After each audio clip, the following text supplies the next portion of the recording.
Chapter 5, Short Shrift. "Done what you've looked," angrily shouted one of the salesmen.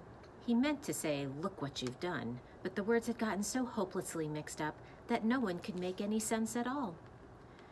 "Do going to we what are," complained another, as everyone set about straightening things up as well as they could.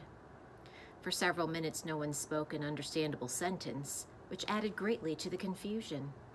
As soon as possible, however, the stalls were righted and the words swept into one large pile for sorting. The spelling bee, who was quite upset by the whole affair, had flown off in a huff, and just as Milo got to his feet, the entire police force of Dictionopolis appeared, loudly blowing his whistle. "Now we'll get to the bottom of this," he heard someone say. "Here comes Officer Shrift." Striding across the square was the shortest policeman Milo had ever seen. He was scarcely 2 feet tall and almost twice as wide, and he wore a blue uniform with white belt and gloves, a peaked cap, and a very fierce expression. He continued blowing the whistle until his face was beet red, stopping only long enough to shout, "You're guilty! You're guilty!" at everyone he passed. "I've never seen anyone so guilty," he said as he reached Milo. Then turning towards Tuck, who was still ringing loudly, he said, "Turn off that dog. It's disrespectful to sound your alarm in the presence of a policeman." He made a careful note of that in his black book and strode up and down, his hands clasped behind his back, surveying the wreckage in the marketplace. Very pretty," he scowled. "Who's responsible for all this? Speak up or I'll arrest the lot of you." There was a long silence. Since hardly anybody had actually seen what had happened, no one spoke. "You," said the policeman, pointing an accusing finger at the humbug, who was brushing himself off and straightening his hat. "You look suspicious to me."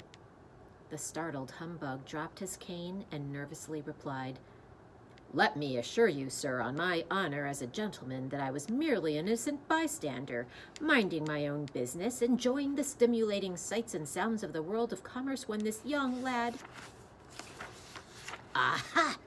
interrupted Officer Shrift, making another note in his little book. "Just as I thought. Boys are the cause of everything." "Pardon me," insisted the humbug, "but I in no way meant to imply that—" "Silence!" thundered the policeman, pulling himself up to full height and glaring menacingly at the terrified bug. "And now," he continued, speaking to Milo, "where were you on the night of July 27th? "What does that have to do with it?" asked Milo. "It's my birthday, that's what," said the policeman, as he entered "Forgot my birthday" in his little book. "Boys always forget other people's birthdays." "You have committed the following crimes," he continued: "having a dog with an unauthorized alarm, sowing confusion, upsetting the apple cart, wreaking havoc, and mincing words." "Now see here," growled Tuck angrily. "And illegal barking," he added, frowning at the watchdog. "It's against the law to bark without using the barking meter. Are you ready to be sentenced?" "Only a judge can sentence you," said Milo, who remembered reading that in one of his school books. "Good point," replied the policeman, taking off his cap and putting on a long black robe. "I am also the judge. Now would you like a long or short sentence?" "A short one, if you please," said Milo. "Good," said the judge, rapping his gavel 3 times. "I always have trouble remembering the long ones. How about I am? That's the shortest sentence I know." Everyone agreed that it was a very fair sentence, and the judge continued, "There will also be a small additional penalty of 6 million years in prison. Case closed," he pronounced, rapping his gavel again. "Come with me. I'll take you to the dungeon." "Only a jailer can put you in prison," offered Milo, quoting the same book. "Good point," said the judge, removing his robe and taking out a large bunch of keys. "I am also the jailer." And with that, he led them away. "Keep your chin up," shouted the humbug. "Maybe they'll take 1 million years off for good behavior." The heavy prison door swung back slowly, and Milo and Tok followed Officer Shrift down a long, dark corridor, lit only by an occasional flickering candle. "Watch the steps," advised the policeman as they started down the steep, circular staircase. The air was dank and musty, like the smell of wet blankets, and the massive stone walls were slimy to the touch. Down and down they went until they arrived at another door, even heavier and stronger looking than the first. A cobweb brushed across Milo's face, and he shuddered. "You'll find it quite pleasant here," chuckled the policeman as he slid the bolt back and pushed the door open with a screech and a squeak. "Not much company, but you can always chat with the witch." "The witch?" trembled Milo. "Yes, she's been here for a long time," he said, starting along another corridor. In a few more minutes, they had gone through 3 other doors, across a narrow footbridge, down 2 more corridors and another stairway, and stood finally in front of a small cell door. "This is it," said the policeman.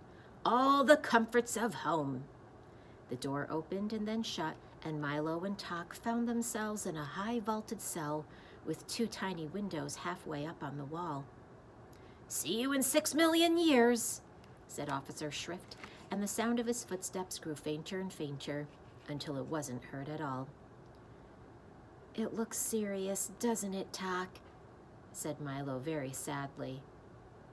"It certainly does," the dog replied, sniffing around to see what their new quarters were like.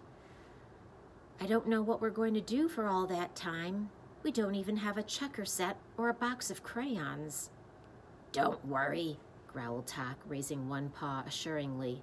"Something will turn up. Here, wind me, will you please? I'm beginning to run down." "You know something, Tok?" he said as he wound up the dog. "You can get in a lot of trouble mixing up words or just not knowing how to spell them. If we ever get out of here, I'm going to make sure to learn all about them." "A very commendable ambition, young man," said a small voice from across the cell. Milo looked up, very surprised, and noticed for the first time in the half-light of the room a pleasant-looking old lady, quietly knitting and rocking. "Hello," he said. "How do you do?" she replied. "You'd better be very careful," Milo advised. "I understand there's a witch somewhere in here." "I am she," the old lady answered casually, and pulled her shawl a little closer around her shoulders. Milo jumped back in fright and quickly grabbed Tok to make sure that his alarm didn't go off, for he knew how much witches hate loud noises. "Don't be frightened," she laughed. "I'm not a witch. I'm a witch." "Oh," said Milo, because he couldn't think of anything else to say. "I'm faintly macabre, the not-so-wicked witch," she continued, "and I'm certainly not going to harm you." "What's a witch?" asked Milo, releasing Tok and stepping a little closer. "Well," said the old lady, just as a rat scurried across her foot, "I am the king's great-aunt. For years and years I was in charge of choosing which words were to be used for all occasions, which ones to say, and which ones not to say, which ones to write, and which ones not to write. As you can well imagine, with all the thousands to choose from, it was a most important and responsible job.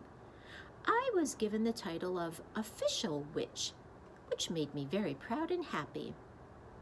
At first I did my best to make sure that only the most proper and fitting words were used. Everything was said clearly and simply, and no words were wasted. I had signs posted all over the palace and marketplace which said, 'Brevity is the soul of wit.'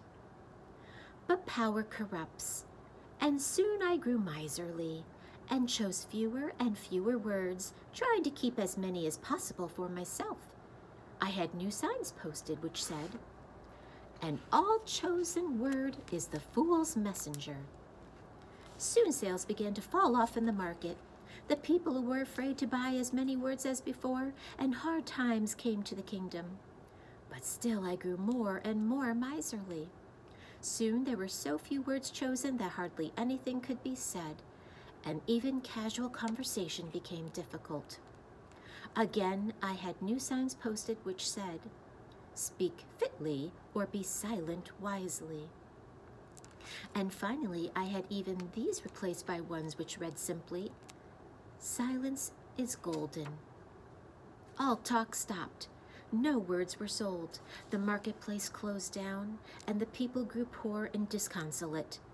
When the king saw what had happened, he became furious, and he had me cast into this dungeon where you see me now, an older and wiser woman. That was all so many years ago, she continued. But they never appointed a new witch, and that explains why today people use as many words as they can and think themselves very wise for doing so. For always remember that while it is wrong to use too few, it is often far worse to use too many. When she had finished, she sighed deeply, patted Milo gently on the shoulder, and began knitting once again. "And have you been down here ever since then?" asked Milo sympathetically. "Yes," she said sadly. "Most people have forgotten me entirely or remember me wrongly as a witch, not a witch. But it matters not, it matters not," she went on unhappily, "for they are equally frightened of both." "I don't think you're frightening," said Milo, and Tok wagged his tail in agreement. "I thank you very much," said Faintly Macabre. "You may call me Aunt Faintly. Here, have a punctuation mark." And she held out a box of sugar-coated question marks, periods, commas, and exclamation points. "That's all I get to eat now." "Well, when I get out of here, I'm going to help you," Milo declared forcefully. "That's very nice of you," she replied. "But the only thing that can help me is the return of rhyme and reason." "The return of what?" asked Milo. "Rhyme and reason," she repeated. "But that's another long story, and you may not want to hear it." "We would like to very much," barked Tok. "We really would," agreed Milo, and as the witch rocked slowly back and forth, she told them the story.